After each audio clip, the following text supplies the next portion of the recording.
The collection of works for Coast comes out of all my time spent in coastal places. Things like sailing into deserted islands in the middle of the Pacific through a coral reef, to having two grandparents live down at Pittwater, so as a child fossicking all around the rock pools, all those places where the land is meeting the sea.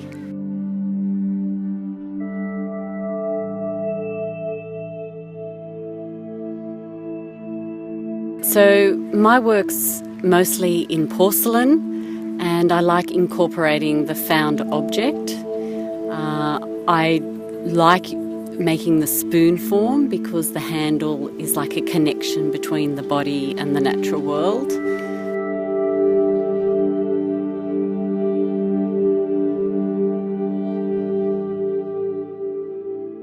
I like creating surfaces which I can decorate, so the green porcelain forms are actually highly painted with a copper over the glaze, and then it works into the glaze, so you get this lovely softness, but you also a lot of unpredictability, so I can't control that, but that has its serendipitous moments.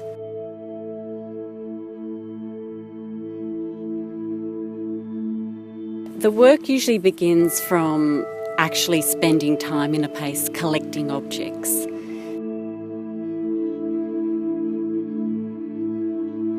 The objects become a mediation between me and the place that I enjoyed, that natural space I enjoyed.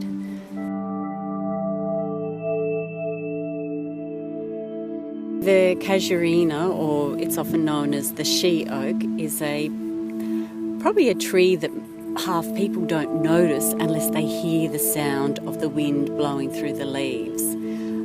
And I first heard it up on a deserted island in the Whitsundays, and I've never forgotten looking out over a beautiful sunset with this almost beautiful singing. It was like the ocean, the water, the whole area had its own song.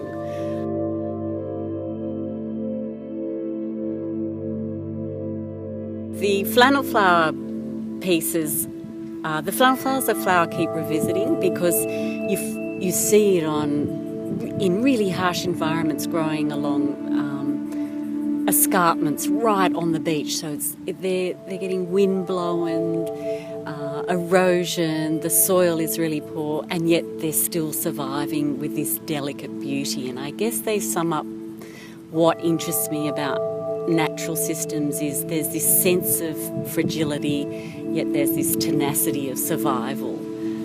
And that gives me great hope that mankind and nature can resolve some of the greater environmental issues.